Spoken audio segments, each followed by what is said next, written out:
All right, it's KandiShow episode 26. It is August 9th, 2021. It is 10:39 a.m. Pacific time. It's nice and early. My name is Vinny Kandis. I'm Alec Kandis. We're doing this one a little earlier. My 6-year-old started first grade today, so I had to drop him off at like 9, and I got to pick him back up today, so I didn't want to rush and have to go back and pick him up. So we're doing it a little bit early. Yeah. Was he nervous today? He wasn't nervous. He was excited. Oh, was he? He was super what excited. Was he yeah. saying? I mean, he was just, because he made some friends last year and he hasn't seen them since. Okay, so will it be the same kids he went to? Well, they're not in his class, but like for example, I dropped him off, and this time it was on the other side of the school, so I had to get used to that. So we just had to kind of get used to everything. But and I did like last minute getting his school shopping 10 minutes before school started, but that was my bad. But he walked up into his line and he saw his little friend Benjamin, and I watched him. He just walked up. He's like, "Oh, Benjamin!" He put his hands up and gave him a high five and just kept walking. That shit was hard. Yeah, no way. And he's got swag like that. Oh, He's real friendly, and especially to the kids and shit. So I know he's excited. We went to the open house on Friday, so he knows his class, and he's got his Fortnite backpack strap. A new one. New one. Yeah, it's all green this time.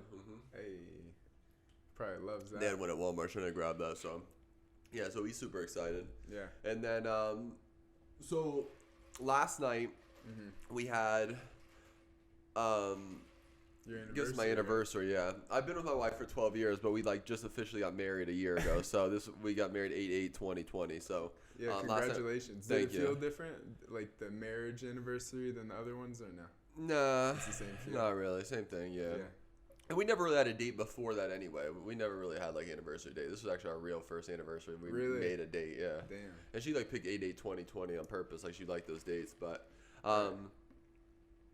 so we went to Nobu last night at Caesar's Palace. Hey. And it's gonna get us into our first topic of the podcast today. We wanted to do this. Yeah. Well, first off, I'll talk about Nobu once I get into it because it is on my list. But first and foremost, we're very fortunate to live in a place like Las Vegas because any kind of event, we got the best restaurants in the entire world literally in the palm of our hands. Yeah. So you can't beat that. And there's a ton of restaurants. Like even when I walk through these casinos, I was telling her last night we went to Caesars, and there's so many restaurants, bro, that I haven't to try. Oh yeah, and we haven't got to try. So at every casino, every casino, nice yeah. Too, So the point is though, we're gonna do our top 3 favorite Las Vegas restaurants currently. So you want to go first, number 3? Yeah. Or you went 3-1, right? 3-1. Yeah, let's do it. Number 3. I kind of feel bad because I talk shit to you. I was saying I'm only doing local Vegas spots, but then when I was thinking about it, there's like ones at Topple. So I think I have 2 Vegas spots, but my third one's Egg Slut. Okay. Have you heard of it? I actually tried it for the first time in downtown Los Angeles, and the line's fucking crazy. Wait, so did you eat it in Vegas? Yeah, they have one at the Cosmo. And you went to that one? Yeah. Okay. And that'd be cheating if you only went to one in LA. No. I've been there, and what's cool is there's no line in Vegas. If you go to the one in downtown, it's fucking crazy. What's it thing with like you have like really it's cool? It's just an egg on this special type of fucking bread, dude. So it's like egg sandwiches. It's an egg sandwich, but it's and the like best that's the thing, sandwich. or they have like a whole menu, or they just do no, these they egg have sandwiches? More shit, but that's the main thing. It's a sit down restaurant. No, no. It's like more you go up and get your shit and you can sit down. It's a quick thing. Egg Slut. But it's one of the best fucking spots, bro. Damn. Like, it's so good. That's I used to drive like an hour in LA to go get that shit. Yeah, and they have it here, so. Egg Slut. Egg Slut. I'm not a big breakfast guy, but if it's that good, it made your top 3. No, it's that good, bro. Especially made over some of these other places. So Egg Slut number 3. Yes, sir. All right. So I'm gonna do number 3. My number 3 is this place called Estiatorio Milo's, but I think they just call it Milo's. It's this restaurant at the Venetian, and it's really supposed to be like a Greek island. So it's a Greek fish place. So supposedly, that's what they says on the little intro. They fly all their fish in from Greece. So it's a Greece place. It's a Greek seafood place. Oh, so like a Greek island. You've been to one of those Greek islands. Yeah. And so it's a fish place. So I went there one time a couple months ago. Me, Charnay, Hendricks, Honor, Sabrina, and Arrow. And we went there. And first off, shout out to Arrow, too. He's been showing us love. He posted his little thing on Instagram. Shout out to you, Arrow, for that. But we went there, and we were trying to look for a steak place, and that was the only place we could get in. So we all kind of got steak, and Shanae's vegetarian, and they were going to get what they wanted. But they have this whole, like, fish market where literally it's like an ice shelf and a bunch of fish on there. And then they have these, like, 3 different ways that you can cook it, and then they put all the fish in there. But you have to buy like a 3-pound minimum, and it's like a pound's like $60. Okay. So it's the type of thing, but it's the type of thing you do with a group. Like we'd go get 3 pounds of fish, eat different fishes. We should go there. Yeah, we should. That's why I'm bringing it up. I brought it up when we went, but Well, and even like, so Charnay got the Greek salad. It's like a $35 Greek salad, but they put like the whole fucking tomato in it, the cucumber, that shit was bomb. So you get a couple Greek salads and a bunch of fish, and that's the way to go. So I did it wrong, but I know like just for the way they're set up, I got to go run it back. It's Greek too, like it's in our blood.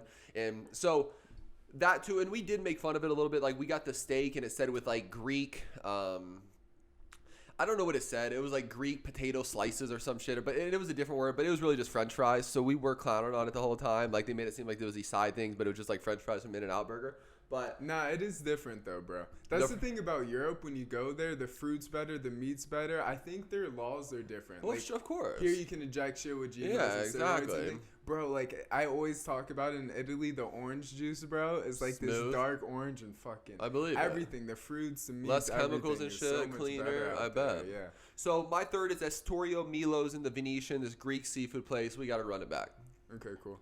Second is Master Kim's Korean Barbecue. I think there's 2 locations in Las Vegas. I've been in the one in what's it called? Town Center? I need to try that. It's in Town Square? Town Square, yeah. They cook in front of you? There's a stove in front of you? Yeah. Like you put the beef on it? Yeah. Yeah, you cook it. But it's cute because they put the meat out on conveyor belts and shit. And the environment's cool too. They got big screens and they're blasting music and shit. I need to try that. And I don't really care about the cute shit as much, but the meat, dude, is so fucking good. And for the price, like I forget how much. It's like $30 per person. What'd you say the first part? You don't care about the cube? No, because it comes out on a conveyor belt and stuff, and the environment's cool. I really just care about the meat, and the meat's the best I've had. And I love Korean barbecue. I've been probably like 10 places. What do you get? Just beef and then like they have I get everything. Vegetables? I get everything. Yeah. Like what? Beef and what I get the whole beef menu. I'll get maybe a couple of chickens or something. But so it's like really a couple just different types of beef. I mean, you know what I like. I just get steak. I get every type of steak. I'll get the bulgogi. Where's the other one? Do you know? Or you don't know? I think it might be over by you, maybe. Because usually they have what's in Town Squares in downtown Summerlin, but that's not in downtown Summerlin. It's not in downtown Summerlin. They have another location, though. But it's a shit, bro. I think it's the best Korean barbecue. At least the one that I've been to out here. So, and for the price, it's amazing. So, number 2, Master Kim's Korean Barbecue. Nice. All right. Yeah. So, number 2, we brought this up at the beginning. This is what kind of brought us into it. And I told Alec going into it, I had to make sure if I was going to put it on the list. But I am. So I'm going to put number 2. I'm going to do Nobu in Caesar's Palace. I used to work at a Nobu in Malibu, first and foremost. So I'm very familiar with Nobu. And the main reason why I think this is almost like because of Nobu, a lot of these other places became what they are. This like Asian fusion, I guess that's what they call it, Asian fusion bistro type stuff. With sushi on the side. So you get like the Taos and this place I ate it in Phoenix or Scottsdale, Sushi Maya. So a lot of places have this Asian bistro feel now. But Nobu was the innovator. Nobu was the big and Pac of the Asian bistro shit.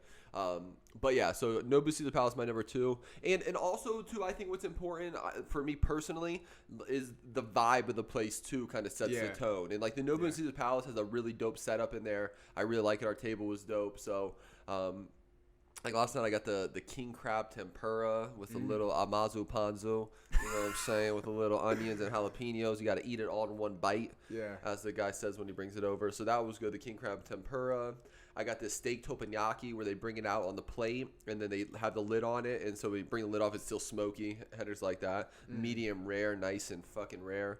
Got that. And then also got just 2 of the black cod miso and the lettuce wraps, kind of just melt in your mouth a little bit. Got 2 of them bitches, and then I topped it off with a lobster roll at the end. So you know what I'm saying. Yeah, you do Nobu a little different than I do. Yeah, that's how I did it. I do like sushi rolls to start off with, and then just steak. Well, you can't. The sushi fills you up though, so you know you got to be careful. I eat, bro. Yeah, I feel you. But I got the lobster roll at the end, so. Yeah, that's a good little ending. But yeah, so my number 2 is Nobu at Caesar's Palace. There's another Nobu too. It used to be a Plainer Hollywood. I think they're putting a Nobu in the Resort World, but I'm not positive. But Nobu. Yeah, I'm pretty sure there's 2 locations out here. But Nobu at Caesar's Palace is my number 2. All right, my number 1 pick, and this is actually at the Cosmopolitan too. It's Scarpetta. It's an Italian restaurant, and it actually has an amazing. I think it's on the 3rd floor, but it has an amazing view of the Bellagio fountains too. And the food is just phenomenal. Everything you get there is crazy. And they have like cool appetizers that you can't find at other places too. Like I got this tuna tartare with Pop Rocks as an appetizer.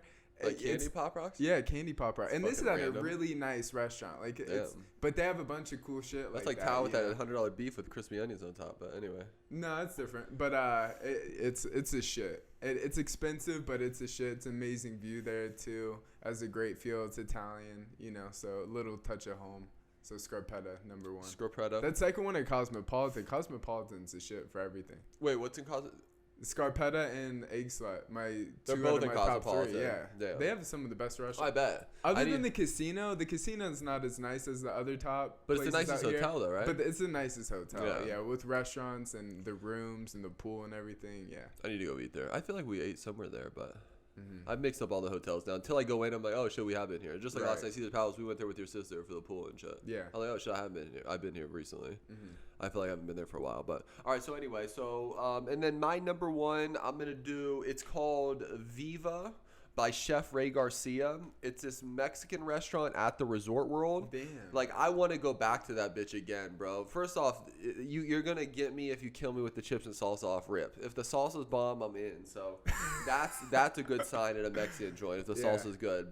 And it's like a Mexican restaurant with this like LA high, fine dining swag to it. So and to get it. My wife's a vegetarian, so a lot of times I go and I'm just eating all the meat stuff. But it is a place where you're supposed to get a couple different meats, and then you get tortillas. You buy tortillas, little tortillas, and then you mix all the stuff in and make tacos. That shit was fucking fabulous. Yeah, you keep talking about that spot. That shit was fabulous. And for a Mexican restaurant, what could you do that would make it your top? Because that's what I'm trying to say. It's a Mexican restaurant because tacos and that side, but in this like LA like. So is the vibe what puts it over the top? The vibe makes it. It's all of it. It's the food too. The food was fucking delicious. Yeah. I can't even think of what they call the meat right now, so I don't want to butcher it. But some kind of pork. But I said it when I went there. Then when I came back, I talked about it on the pod briefly. But that shit was bomb, bro. Yeah. Remember I told you I got some fucking like duck meatballs too and shit. Like they got random shit like that. That's what I'm saying. So it's a Mexican joint, but it's by this LA chef who was in Esquire. So they bring in their little Fuji, it's cute. The cute stuff to it. Yeah. But anyway, my number 1 is Viva by Chef Ray Garcia at the Resort World. Cool. Yeah. All right. Do you want to run about your 3 real quick? Yeah, you want to do that? So put it on there. All right, so this is going to be our top 3 restaurants right now in Las Vegas. You go 3 to 1. All right, cool. Number 3 is Egg Slut at the Cosmopolitan. Number 2 is Master Kim's Korean Barbecue at Town Square. And number 1 is Scarpetta, also at the Cosmopolitan. All right, my top 3 restaurants right now in Las Vegas. I'm doing number 3, Estiatorio Milo's at the Venetian. I'm doing number 2, Nobu at Caesar's Palace. And my number 1 best restaurant in Las Vegas right now is Viva by Chef Ray Garcia at the Resort World. Bang. Some good spots. I don't think it's other than Nobu. I haven't been to the other 2. And I haven't been to the other ones you have either. So we got some eating to do. And this was hard for me. And I have a lot of little spots too, but it's like, it's like quick pickup shit, you know. Like I have like 8 Kitchen I go to down the street. It's like Hawaiian, Asian mix, but it's like a quick thing. Let's talk about some honorable mentions real quick. So first off, 2 months ago, Tao was like, "Oh, I'm only eating at Tao. It's my best place ever." Didn't even make your top 3. Why? What do you mean? No, it's still an amazing restaurant. I'm just saying. So why didn't it make your top 3? Well, because 2 months ago it was I'm not eating anywhere. This is what Alex said. I'm not eating anywhere but Tao from here on out. This was like 2 months ago. It wasn't. Birthdays might have been 5 weeks ago. Yeah. But anyway. No, it's still one of my favorite restaurants. Why? But it's everywhere, and I was trying to stick to more to Vegas, and then I realized 2 of them, like Scarpetta, they have one in Philadelphia. I saw. I mean, Master Kim's is just here, and Egg Slut's here in Los Angeles. So. But that's why I told you. He asked me, should we make that? But thing? like I put Tao and Nobu in the same box for me. It's like I didn't want to say and Roost Chris I could just say Mastro's. I kind of want to stick more. Is there Mastro's out here though? I'm sure there is. Yeah, I'm sure there is. But I was just trying to stick to something different, But I do love Tao.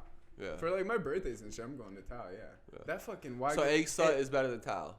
It depends. It's breakfast. It not depends. It's your number 3, so it's better than Tao. No, it depends. It depends. In Vegas, for a quick little egg thing, it's my 3rd spot. Fine. Yeah. All right, I just had to give this guy a hard time because I swear Tao was like the. It's was still the Donda shit. To Kanye West's. But I wanted to drop ones people don't know. People don't know Tao. We got bums on. We got bums on here. No, people don't know Tao. People know. You guys eat a fucking Skyline and shit. They're bums. They don't know about Tao. They need to go to Tao. I didn't say him. I did. All right, so let's get into what do you want to do next? It's up to you. We can either do, UFC, or do you want to go into football? Let's do football. Okay, let's do football first. Yeah. So last week we did our fantasy football QB rankings and running back rankings. This week we're going to end off with our top 10 fantasy wide receiver rankings. And let's start at number 10. You can go first. Okay, 10 was a hard spot for me, but I'm going with Allen Robinson. He is injury prone, and he does have Andy Dalton as his quarterback. So, those are two iffy question marks. But big red flag. Big red flags. But he is such a stud. So, Allen Robinson, number 10. And no disrespect for the Red Rocket, and it's a red flag, but a lot of reds there. I'd stay away from the Bears until Andy Dalton gets benched. But anyway, Allen Robinson has been good with every quarterback, and he's had bums as quarterbacks his whole career. Yeah. So Andy Dalton's actually a step up. He might be the best one. Yeah, that's saying a lot. Yeah. Mm-hmm. He didn't make my top 10, but he's right outside the top 10. I just don't trust Andy Dalton. But, all right, my number 10, it's Terry. I always butcher his last name, Mclaurin, but I think it's Mclaurin. But Terry McLaurin from the Washington football team. Same thing as kind of what Allen Robinson is. He's had bums as quarterbacks. He was having Alex Smith last year, who can't even throw anymore because his leg's broken forever. But he had Alex Smith. He had Dwayne Haskins, who was going to the strip club and got cut from the team because he couldn't fucking focus and had to go to the strip clubs too much. Long story short, he didn't have a quarterback. Now he's got Ryan Fitzpatrick coming, who still isn't great. It's kind of similar to the Andy Dalton thing, but he'll have Ryan Fitzpatrick who can at least throw the ball. But my number 10, Terry McLaurin. Okay, cool. Number 9, I have Keenan Allen. He's a high-volume receiver, the Chargers are a very highly pass-oriented offense too. So expecting a lot of targets to him. So Keenan Allen, number 9.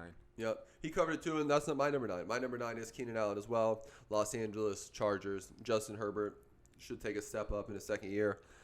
So we'll see how Keenan Allen will get a lot of the targets. My number 9 is Keenan Allen.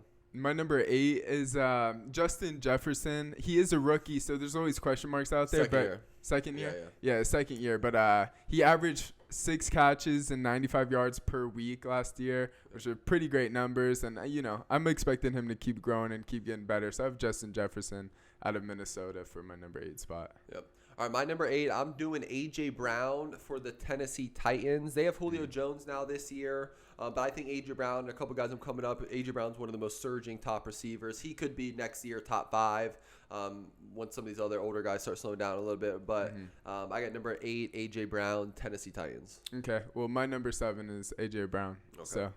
He put there. Reasons. And what's funny is my 7 is Justin Jefferson. So we switched Justin Jefferson, A.J. Brown. Justin Jefferson had a huge first year as a rookie. This is his second year as the Vikings. He's going to be playing with a lot of confidence knowing he had such a big year. They got Kirk Cousins there throwing. They should be in a lot of close games. So they're going to have to throw the ball. And he's just a high-level athlete. But I got Justin Jefferson, number 7. All right, number 6, I have DK Metcalf. I'm very up on the Seahawks next year. Russell Wilson looks focused. Everyone looks focused. With Russell Wilson as your quarterback, and a very high targeted percentage from him. So DK Metcalf, number 6. DK Metcalf is similar to me as A.J. Brown. My number 6 is DK Metcalf as well. And I think him and A.J. Brown could be top 5 next year, if not by the end of this year with their things. Yeah. I have a lot of faith in Seahawks. I have a lot of faith in Russell Wilson. You're going to hear one of something later, but my number 6 is DK Metcalf, Seattle Seahawks. Okay, cool. My number 5 is Chris Ridley, stud. There's not much to say, So number 5, first off, number 5, my keeper it's Calvin Ridley, but my number 5 is Calvin Ridley as well. He's one of my keepers in one of my leagues. I would hope he goes to the top 3 this year, but I even played it safe and put him at number 5. He doesn't go higher than 4 in most cases.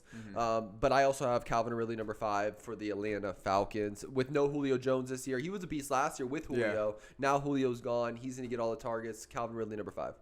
Okay, number 4, I have Deandre Hopkins. He is injury prone, but he's been a consistent top 5 wide receiver in the league for a while. So yeah. DeAndre Hopkins, number 4. I get DeAndre Hopkins a little higher, but my number 4, and a lot of people have him a little higher, who I'm going to go with, but I'm going to go number 4, Tyreek Hill, Chiefs, big play receiver. Doesn't get as much targets as some of these other guys. Like Kelsey gets a lot of the targets, but Tyreek Hill has really big play ability. But I'm going Tyreek Hill, number 4. Yeah, you have him pretty low, actually. Number 3, this is kind of the same thing with DK Metcalf, but I'm really big on the Bills this year. With Josh Allen as his quarterback, I'm going with Stephon Diggs. I mean, I'm so up on the Bills. I think I'm going to place a future with Vinny on them too. And I love Josh Allen as his quarterback, and he's his main target, so Stephon Diggs, number 3. Yeah, my number 3 is Stephon Diggs as well. We got Josh Allen, the $258 million man.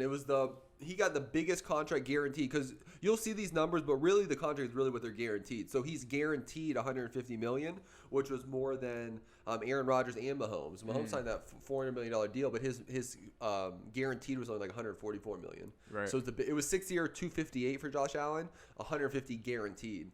Biggest guaranteed contract in NFL history. But yeah, my number 3 is Stephon Diggs. I like Stephon Diggs more than like Ty Hill. I think like Stephon Diggs, they can just get way more targets. Ty Hill is big plays and can really break it out. And also Ty Hill gets injured a little bit more. Stephon Diggs can get injured too, but I got Stephon Diggs number 3. Okay. Yeah, I actually went with Tyreek Hill for my second spot. I mean, is he the fastest receiver in the league? Yeah. Maybe the fastest player? Yeah. Yeah. I mean, and like you said, he is a playmaker. And I think he's consistent. And I mean, with fucking the best quarterback in the league as your quarterback, Patrick Mahomes, they're both giant playmakers. And like you said, they have great touchdown potential almost every play he targets Tyreek Hill, Yeah. So I have to put him at number 2. Yeah. And again, it's picking, these guys are all really close right here. But my number 2 is I'm going DeAndre Hopkins for the Arizona Cardinals. I think Kyler Murray, their quarterback, is going to be ever surging. Yeah. DeAndre Hopkins is going to get all the targets. They do have AJ Green there now too. Not saying that's anything, but they got some more receivers there. I'm going number 2, DeAndre Hopkins. What happened last year with him? Was Kyler Murray injured or something for a little bit? Or They might have the most questionable coach in the league, and they started off just questionable play calling, and they just. I don't know what happened, to be honest, but I just think it was coaching and play calling. Yeah. And Hopkins made a couple comments too, like he needed to throw him the ball more. So I don't know. I don't think they had any real veterans in the locker room to keep them together. But what's the difference?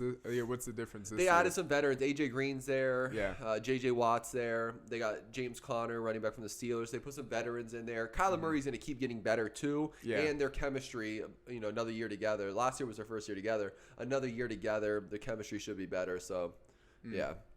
Okay.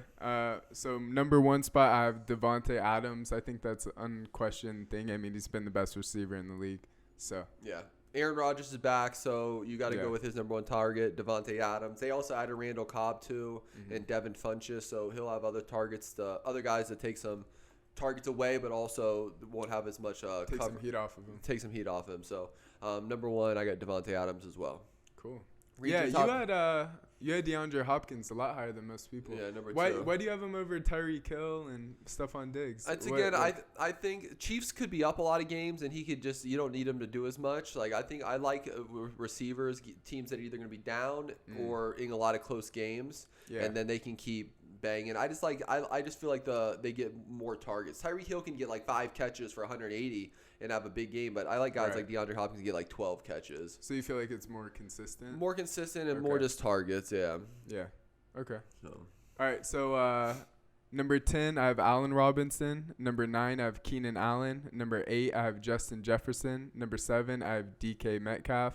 Number 6, I have A.J. Brown. Number 5, I have Calvin Ridley. Number 4, I have DeAndre Hopkins. Number 3, I have Stephon Diggs. Number 2, Tyreek Hill. And number 1, Devonte Adams. All right. And then my top 10 fantasy wide receivers for 2020-21. I got number 10, Terry McLaurin.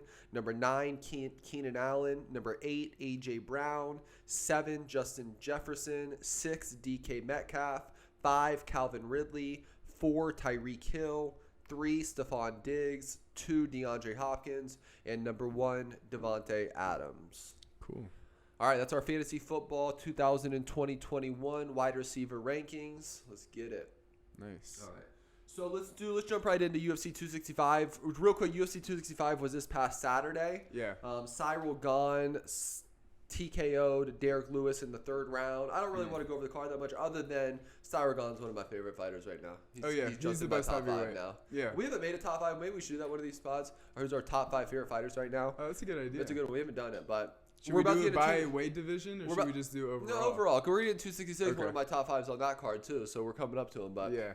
And not the guy you probably 266? think. Yeah, but anyway, but Cyril Gane, I told you he was going to open up his favorite. He did. He opened up minus 130, plus 110. I saw as much as minus 150, Francis Ngannou plus 130.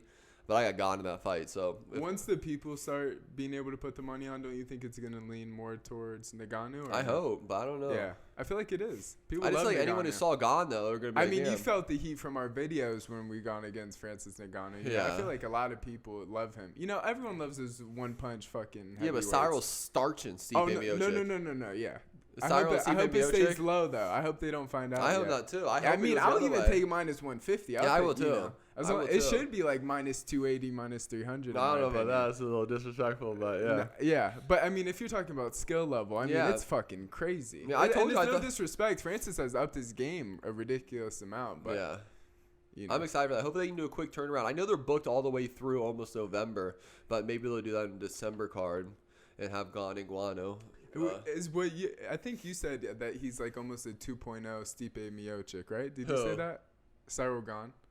2.0 Stipe Miocic? Yeah. No, you didn't say that. Maybe I saw that on on ESPN. Because I'm saying like Cyril Gone would starch Stipe. No, I mean 2.0, like a better version. I can see the comparison. Stipe is like a Stipe is more opey, dopey. He's not like the same. That's why it's 2.0.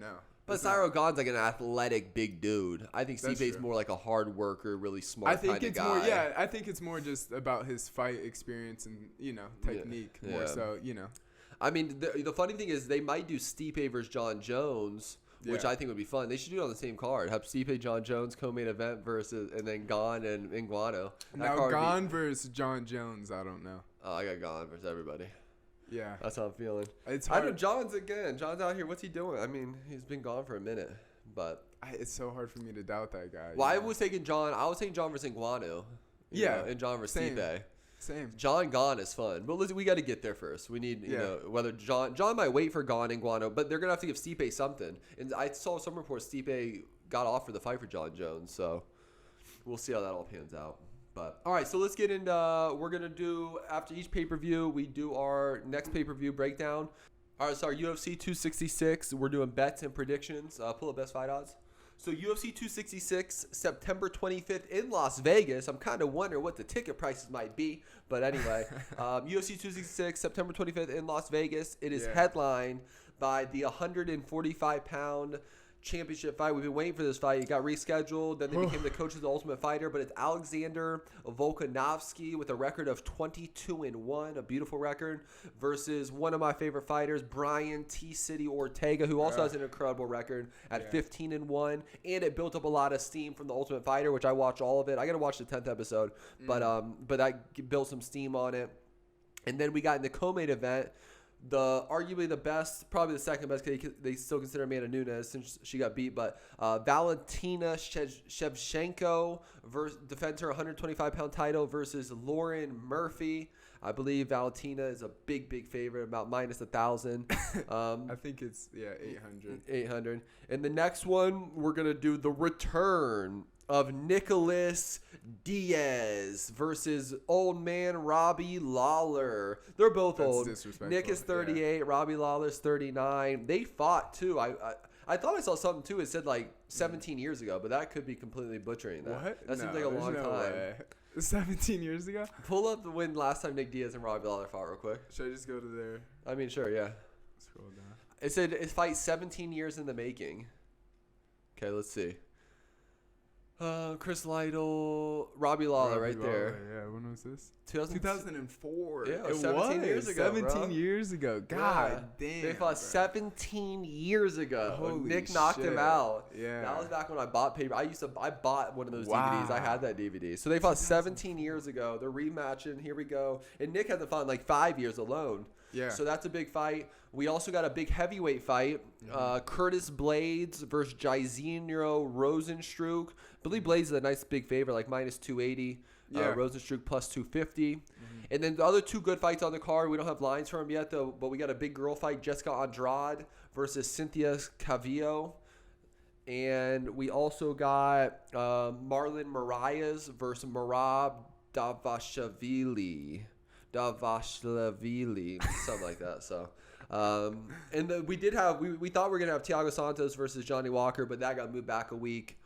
We did talk about this Chris Daukaus versus Shamil Abdurakhimov. on one of our breakdowns a couple weeks ago, but then that fight got moved back. So yeah. All right, so let's start. Yeah, so where do you want to start with this? Should we just do the main card? Yeah, well, I think we can do the main card. Okay. Let's start with Andrade and. I mean, Marlon Moraes versus Merab Dvalishvili is a really good fight. Let's do that one. Come on, that's a good fight. Marlon Moraes versus Merab Dvalishvili. Okay. So we don't have lines for this. I have to imagine it's pretty close, or Dvalishvili might be favored by a slight favor. He's one of these dudes who will just take you down forever. Go down to Dvalishvili real quick. Are you on him? No, I was just on the. One of them Georgia dudes. Here we go. Beat John Dodson. Beat Casey Kenny. So he lost in the 2009 Combat Sambo World Champions, but he's undefeated in the UFC. Yeah. Long story short, I got Merab Dvalishvili by decision. Yeah, same. And Marlon Moraes is a savage. He's fought everybody. Yeah. But, yeah, I got Dvalishvili by decision. Cool. All right, let's go next one. Let's do the Jessica Andrade. We'll do Jessica Andrade versus Cynthia Cavillo. I know they pronounce her last name differently. Cavillo. So I wish we had a line on this. Andrade is probably going to be a slight favorite. Maybe even more than a slight. This might be like minus 200, plus 170. I love Cynthia Cavillo, but I think Jessica Andrade is just too much. I got Jessica Andrade by decision. Yeah, you said Cynthia's a 10th planet in Vegas now. Yeah, I got to go with the 10th planet team, so I'm going to go with Cynthia. Using the UFC PI now. She bought a house out here. She's training at 10th planet, so. Yeah, I love her too, but I just think Andrade is too much. It's a bad matchup for her, so. I'm going to go with Cynthia by submission. Ooh. 3rd round. All right. Let's do the next one. Cool. All right, so we'll start getting more of the fun stuff. Let's do Curtis Blades, Jaisin, and Rosenstroke. So what's our lines with this one? We got Curtis Blades, 14-3. There we go. Minus 270, Curtis Blades. Minus 270, okay. Yeah. And then Jaisin or Rosenstroke. Should I do the tail of the take real quick? Sure, 12-2, do it. Curtis Blades, 30 years old, coming in at 6'4" with an 80-inch reach. And Rosenstroke is coming in at 33, 6'4" with a 78-inch reach. So Curtis Blades has a 2-inch reach advantage. I don't know. Both of them, Curtis Blades has 3 losses and Rosenstroke has 2, but they're both to the same guys, Francis Ngannou and Gane, who we just went on a little rant about. So, nice. I don't know. Why do you think the line is so skewed towards Curtis Blades? Because Blades didn't try to wrestle him and take him down. Is that what it is?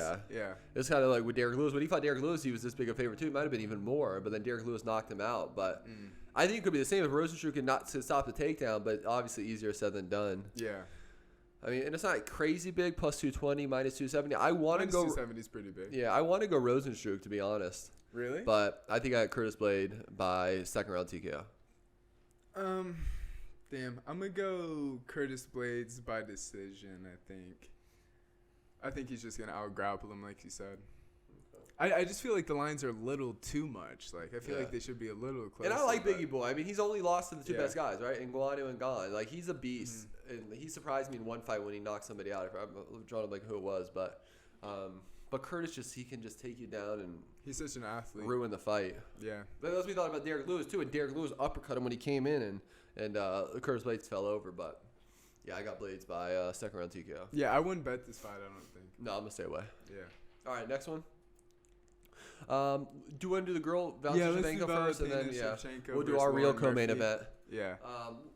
Let me do the tail of the tank real quick. Valentina Shevchenko coming in at 5'5" with a 65.5-inch reach. Lauren Murphy coming in at 38 years old. Wow. 5'5" with a 68-inch reach. So she does have a 2.5-inch reach advantage on Valentina Shevchenko, who is gonna.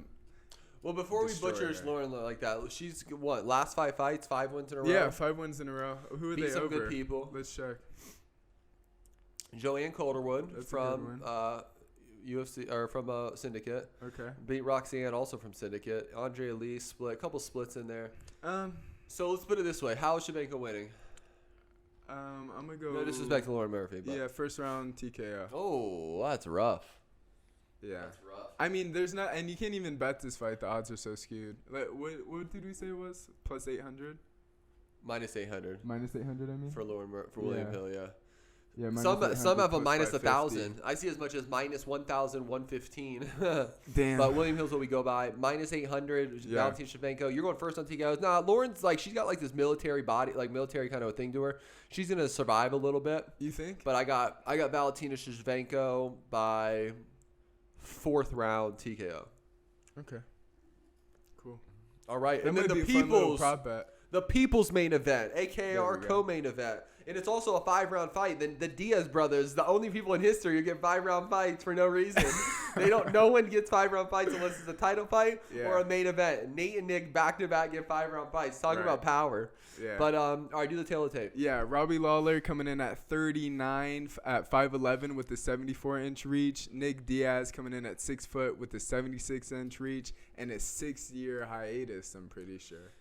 A fight, a rematch, 17 years in the making. Yeah. 5 rounds. Is that 4 losses in a row for Robbie? 4, yeah. Click on him, though. They're all the best guys. Let's not get it fucked up. Just to put some respect in Robbie's name. I don't want to just completely butcher him. So Robbie Lawler was the champ, but he lost to Neil Magny, Colby Covington, Ben Askren, and Rafael Dos Anjos. Yeah. Last one was against Cerrone in 2017. And he got lost to Woodley, too. So he hasn't had many wins. He's 1 in 5 in his last. And that last one was that. I mean, look at these fights. It's all the top guys. No, everybody. Yeah. You can keep going down. Rory, Condit, all the savages. And then Nick hasn't fought in forever. What's the current line right now? I know it's been around a pick'em, right? Yeah, it's a pick'em. William Hill has Lawler plus minus 125, Nick Diaz plus 105. Yeah. I'm really excited this fight. We haven't seen Nick in forever. Yeah, let me double check. When was the last time he fought? And they're giving Nick some good value, for not fighting that long. Yeah, what would you have 2013. And look at those guys. Anderson Silva. And he won that fight, by the way. Oh, 2015, yeah. Anderson Silva. They did a no contest. He got busted for weed. Weed thing. And now he's legal. Silva. I mean, his last 2 fights were Silva and George St. Pierre. 8 years ago, though. Yeah. It's been a minute. I don't know, man. This one's really hard. My heart is so heavy on Nick Diaz, but it's like when you haven't fought in 6 years, and he hasn't stayed out of shape.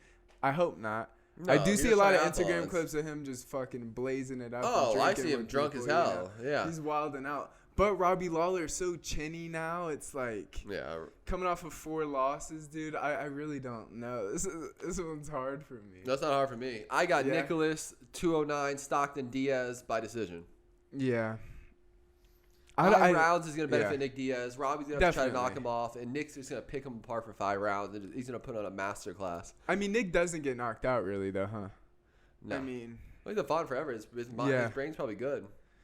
Yeah, and like you said, if they get taken to deep waters, I mean, the Diaz brothers are always going to come out on top. I just can't wait to see Nick in the UFC embedded stuff and everything. I'm just so excited.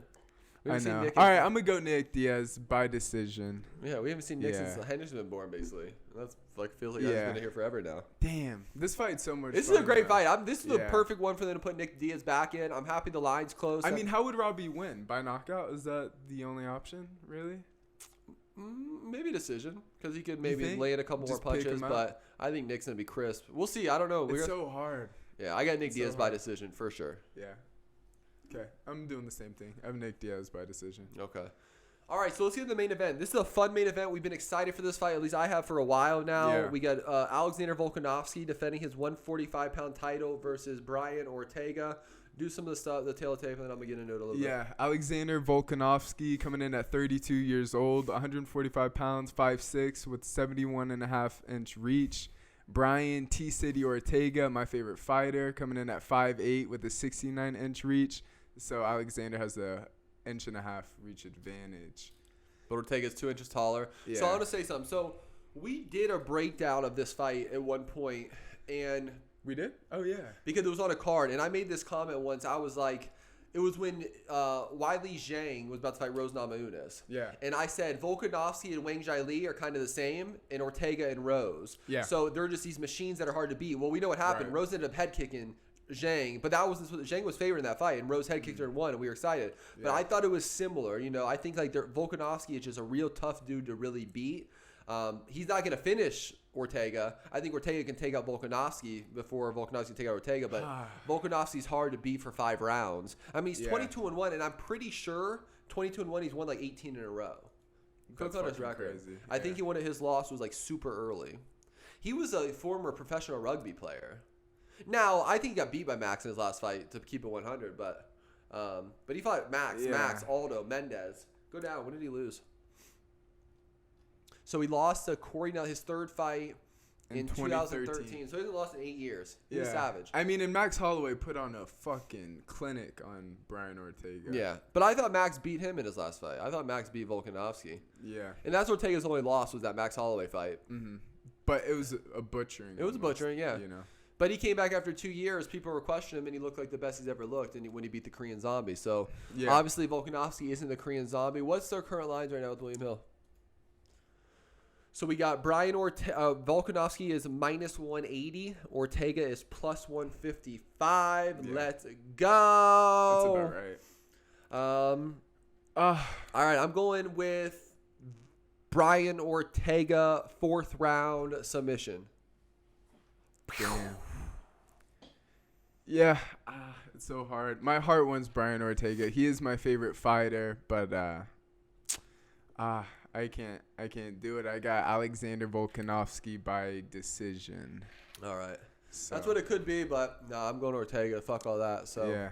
All right. So what's going to be our best bets for this card?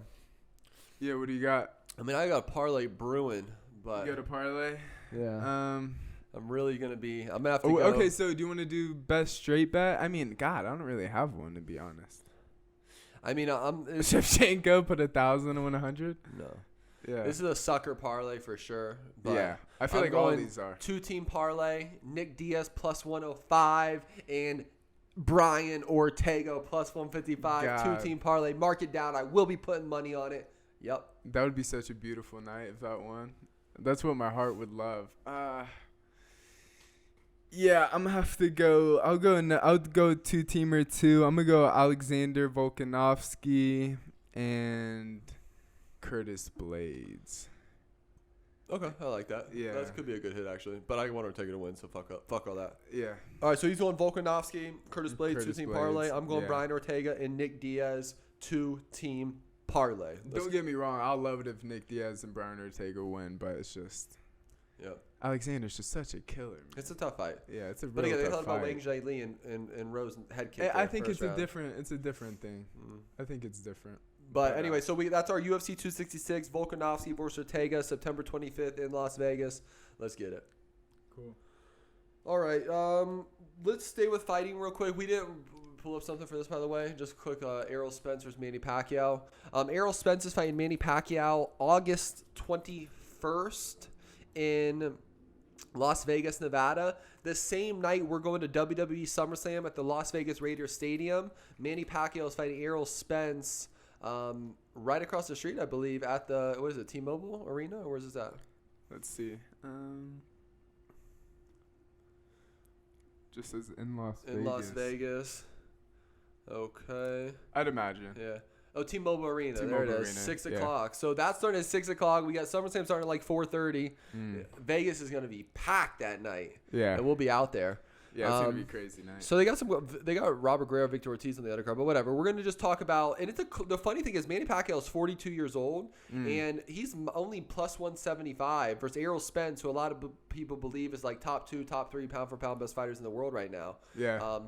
Manny Pacquiao is just one of those savages who's just still running miles. I've been watching videos. How old is he now? 42. 42? Yeah. He even called out Mayweather. They asked him, like, why don't you just take fight YouTubers like Mayweather? But he's like, this is still for my legacy. That doesn't do nothing for my legacy. And then just collect this check. And Manny Pacquiao is rich as hell. He's like basically the president of the Philippines. Yeah, he's like king there, right? He's something, yeah. He's literally like part of the something. He is, yeah. He's on, yeah. They love him there. If there's like a House of Representatives, he's one of them in the Philippines. Sorry if that's disrespectful. We don't know what it is. But he's something. Yeah. But so we have Manny Pacquiao 42 over Errol Spence. How old is Errol Spence, first off? Errol Spence's age. Minus 210 plus 170. Pretty close, right? It's pretty close. 31. 31. Oh, 1990. Yeah. Oh, March 3rd, 1990. Yep. So, and Spence is, what's his overall record? 27-0. Oh, yeah. 21 KOs. Man, Manny's fought everyone. He's a legend at 42. This is it right here. Danny Garcia beat Sean Porter. Beat Mikey Garcia too. Wow. So, what are you going with in this one? You got Manny Pacquiao, Errol Spence. I'm going Errol Spence by decision. Decision? Yeah, I'm going to go Errol Spence Jr. by decision. This is an interesting one. You know, Errol Spence is a big time savage, 27-0. They're giving Manny some love. Manny Pacquiao is 62-7. Yeah. 62-7. And dog. 42.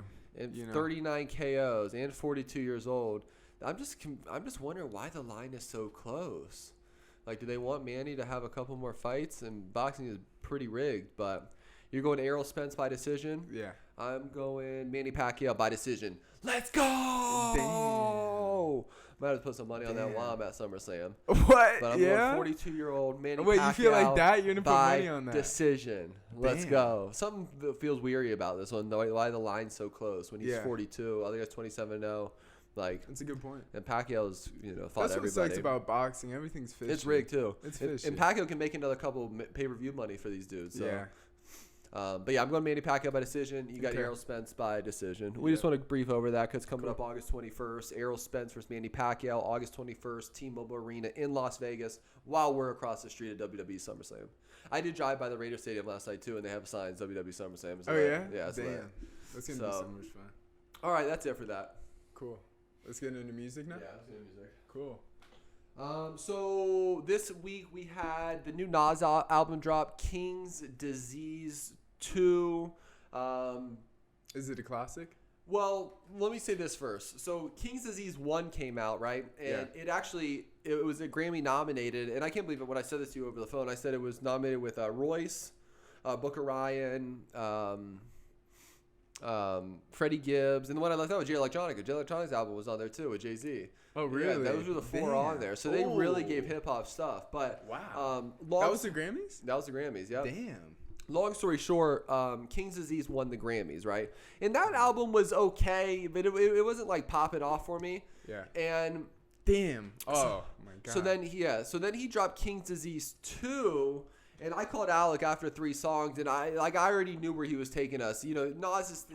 Nas's thing was never to really win a Grammy, but once he did, I knew he was going to really make this one into hip hop, which he did to me personally. Yeah. I thought that it was a very complete album from all types of different songs, all types of different verses, the content.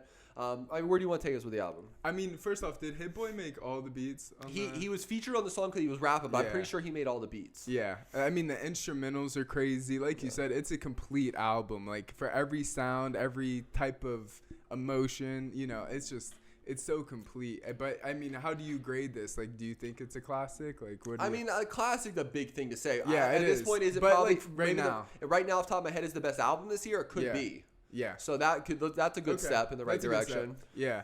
I always when I listen to Nas since I was younger, I'm just such a big Jay-Z fan, and I came in young. I mean, I'm only 23. So my hip hop discography isn't as crazy. I wasn't outside for a lot of this shit, but when I came in, Jay-Z was my favorite artist.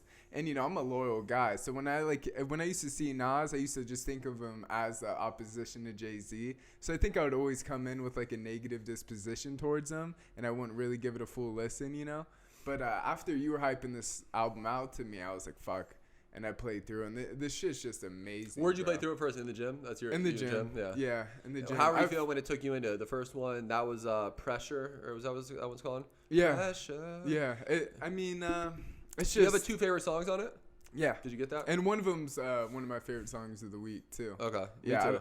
Both. But I have all Nas songs. Now I just feel bad that I didn't give Nas enough credit. This was a good album though. Like it's fucking real good. It's really and good. I really don't think I've put him on the scale. We did our top 10 maybe 2 pods ago. Yeah. And now I feel disrespectful that I didn't even think of him. Yeah. Like, especially with the guys I had 10 through 7 at least. Yeah. So I really have to go back through Nas's discography and fucking play some shit. And I brought him up because when he said like Ari the Rugman and Nas, the 2 songs that really when I got deep into hip hop was I said Ari the Rugman Lessons and was Nas Affirmative Action. These were the 2 songs when I was like really like gritty rap that got me into it. I kept listening to those songs a lot when I was like 18.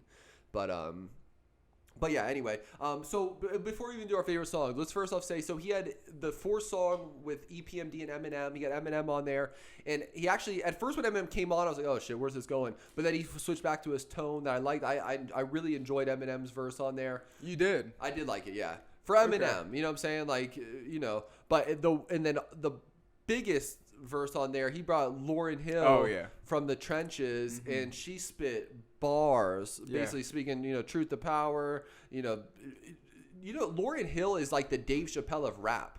Oh yeah, that's how I feel. Like she only has one real solo album, the Miseducation of Lauryn Hill, which is one of my favorite albums. You can just play through from front to back. If we do a favorite albums on which I haven't done that, if we do a top 10, that's definitely on my top 10.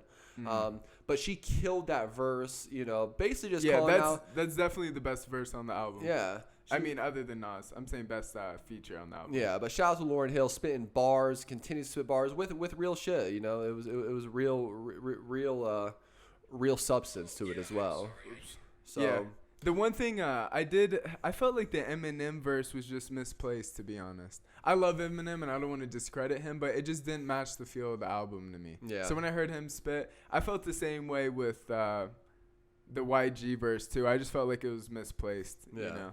And I shout out to Eminem. He's second favorite rapper. But, you know, it's like when people are talking consciousness shit and, you know, the feel Nas was giving us, and then Eminem comes with his fucking, you know. It just didn't connect. But at the end of it, though, he did, like, shout DMX and Busy Marks. And he did shout out all the kings in rap. So it was like he did that thing of, like, giving flowers to people while they're here. And he did giving flowers to people that just died. So he was doing some witty things, in my opinion. No, I mean, and that's the coolest thing he does. I just, like, you know, he's done that many times. So, you know, he has paid homage to all the great. Yeah. I mean, how many songs does he have that he's done that? I'm just, you know, I just feel like I'm looking for something new. Yeah. And just when he came on, it just didn't feel right to me through my playthroughs. Yeah. And actually, that's the only thing I've been skipping, honestly. I felt that the first time, too, when I played it. Yeah. But I went back, and I liked it. But okay. And I thought EPMD was good on it, too.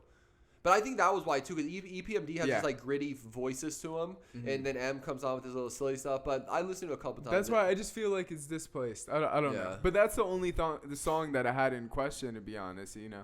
Even, like, No Phony Love, the softer song, I love that. That's my favorite. That's one of my favorite songs on it. Yeah. I love that song. No Phony Love featuring Charlie Wilson. That was incredible. Even the Brunch on Sundays with Blast. Pops up everywhere with us now, Blast. We just found out about Blast. We did a reaction on the channel, that was a great song, too. So tell me your 2 favorite songs first.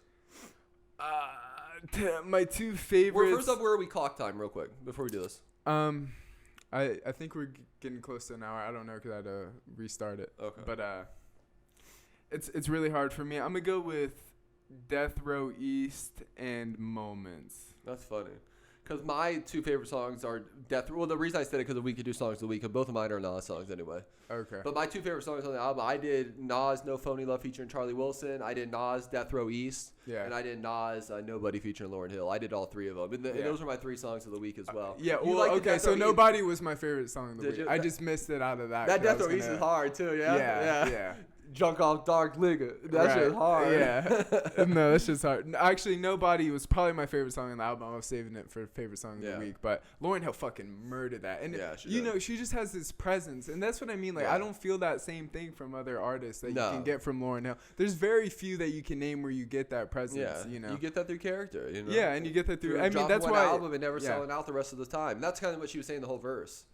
I just they say they need me back, you know, but they tell me I'm late to my conscience, but I'm over here saving souls. Like, that's what it's really about. Yeah. You know. Yeah, I just feel like I've disrespected Nas for She brought our Get Out song in there. They thought I couldn't get out of all the boxes. Or, you know, I did. And that's one of my favorite songs, I Get Out by Lauryn Hill. Right. On that MTV Unplugged. She brought that little song in the verse, too. Yeah. So they murdered that. That might be my favorite song of the year. To be honest. Incredible album. I keep going back to it and playing it, and it's a good song. I even like the end. Nas is good, and the Bible song. The Bible song. He's like Bible too. Yeah, he's like talking about the music business and shit in that whole song. And there's more. Like 3 chapters and more, but he brings up women at the end too. Right. It was a complete album, and the older I get, I like some of the growner shit, and that's how I felt. It was more grown for me. This was a grown album. Yeah, and that's what. The more I get older, the more. And that's what I feel like I'm missing from a lot of the other guys that you put top tier. You know, like Eminem. I just feel like because Eminem doesn't leave his mansion. You know, he doesn't do anything. Yeah. Nas still's out with the people and does shit. You know. But I'm no longer disrespecting Nas. I guess Nas had a huge investment in Robinhood too. That Robinhood investment. Oh really? That Isn't that a It's an investment app or something? Yeah. It's been going like through a lot of shit. Early on. Really? Yeah. Oh, I'm sure he's making a lot of money on it. Yeah. I love he had some funny verses. So I'm too old to be in your DMs and shit like that. You know, there was a bunch of good shit on there. Like those girls are just having fun twerking on the table. You're the owner. What are you doing? Bothering them? Yeah. Like, you know. I love that shit. You had some funny shit on there. But can you grade the album out of 10? 1 to 10? Yeah. I give it at least a 9. Yeah. Yeah. So what, 9? Yeah, I'll go 9. Yeah, I think I'm gonna have to go like a 10. Yeah. Dude. I'll give it a 9.5. Yeah. Yeah. I'm gonna have to give it a 10. Yeah. What's the album that everyone says is Nas is like, you know? Like ones? Top one. Like it'd be Illmatic. Illmatic, or right? It Was Written. Yeah. Those are the two. Can you go back and play those today or no? Certain songs like The Message and really? Yeah, the Message. That song always played forever. The Message, Affirmative Action. I told you because that song got me into it. Illmatic is always compared to Unreasonable Doubt or something. Reasonable Doubt. Yeah. Illmatic, and some people say It Was Written. Illmatic is the one they say is like, but some people think It Was Written was. Okay. So those are the two. Do you think I can at 2021 go back and play through those? I think it'd be a good jam album to play through. Yeah. It's gritty. Shout out to Nas. I mean, that would be the place to try it in the gym. I'm sure there'll be some gritty shit in there for sure. Right. Yeah. Well, Nas murdered that shit. Shout out to Nas. Yeah. Shout out to Nas. That was an incredible album. Nas, King's Disease II. All right, let's get it. So we don't even know the time we're at. So yeah, I think we're close to an hour, if not over. Were your songs of the week those, or did you have one more to add? Yeah, I know you get mad when I do this, but it's Russ Italy. Oh, here we go. Yeah, it's Russ Italy. Did you listen to it? I played through it on the way I liked it a lot. Casino last night. Yeah, it's my morning song recently, and I love Russ so much. I gotta put him. No, I play Russ for a lot because it's good for the baby. It's at like softer tone. So when I'm playing some kind of music in the car, if my little 4-month-old baby is, I play Russ. But yeah, my 3 were Nas. Nas, Phony Love. Nas, Nobody, featuring Lauryn Hill, and I did Nas, Death Row East as well as my favorite 3. And then let's do bets of the week. We don't have a fight this weekend, but I did write down a bets of the week. So, and it was, speaking of the fantasy football stuff, we talked about Seahawks, DK Metcalf, Russell Wilson. Right. I'm getting in on Seahawks 25-1 to win the championship. That's the only one of the futures that I'm looking at that could drop, so I don't want it to drop. Last year, remember, they opened 5-0, 6-0, and I remember week 5, week 6, people were like, oh, Seahawks, Super Bowl, Seahawks, Chiefs, and then they kind of dwindled a little bit and just kind of got flat, but I watched some of this Russell Wilson videos from this offseason, and he even made a comment like, it's not about just starting hot, it's about ending hot as well. So I'm going to throw some money, Seahawks 25-1 to win the Super Bowl. All right, cool. And then if we're doing futures, I'm going to do a future on the Buffalo Bills for sure. It's up to 9. It went up to 9-1 now. That's from cool. 10-1 to 9-1. Yeah. What do you think? I told you this over. I heard maybe you when we were playing Xbox, but yeah. I kind of want to go like 300 on the Chiefs and like 200 on the Bills. Yeah. What do you think about that? I mean, if you want the Chiefs, yeah, you can't go wrong. It's just fuck, man. I think they're gonna go 20-0. You know? We'll see. Yeah. I always stay away from those top ones, but those top ones are due to hit. Like, I think basketball next year. Basketball next year is definitely top ones. Lakers, Nets, maybe Bucks, but yeah. Oh, one more thing. I wanted to shout out another legend. Shout out to Joe Budden. He's been doing these live Instagram things, and he kind of just DJs and talk shit. And those things have been saving me, man. Yeah. I've been trying to be disciplined, and it's hardest at night, you know? And then when I'm fucking scrolling through shit, I see Joe Budden pop out. So, shout out to Joe Budden and his energy. Joe's been killing the podcast lately. Yeah. I mean, they're not getting the views were still going down, like 170,000 or like the views for the pods when they used to be like 4. You can't kill Joe Budden. But nah. Yeah, and they've been good to me lately. I've been liking them. Like Ish is really growing on me. Yeah, I really like them lately. I've been listening. They're funny. I feel like they got like kind of their mojo back. But the views aren't showing it. Yeah. And they're doing more Patreon stuff. They just did something with Rosa Acosta. It just dropped today. I was listening for like 20 minutes. They're trying to do more stuff on Patreon, but do they publicly display followers on Patreon or no? I'm not sure. You don't know. They showed that one time when they pulled up for Andrew Schultz, but when I look for Joe, I don't see it. So I'm not sure. But Joe's also like a content creator and shit. He might have the shit like private. But yeah. Well, shout out to Joe Budden. Shout out to Joe Budden. He's been saving me. Yeah. So well, that's good to hear. Yeah. There we go. All right, that's everything today, right? We don't know where we're at, but. Oh no! Real quick. Okay. We forgot about this. To end on some silly fight shit. Yeah. We love the celebrity fights. At least we like to talk shit about them. But recently, 6ix9ine and BlueFace have been talking shit. And first off, this fight would be hilarious. I want to play it for the listeners real quick. That a little back and forth. So I think it's like a minute. Yo, Blue, you hear me? I sat down. Look, we can meet up any day, anywhere. Wack tell you, I pulled up on him with no security. Like I said, he got the money.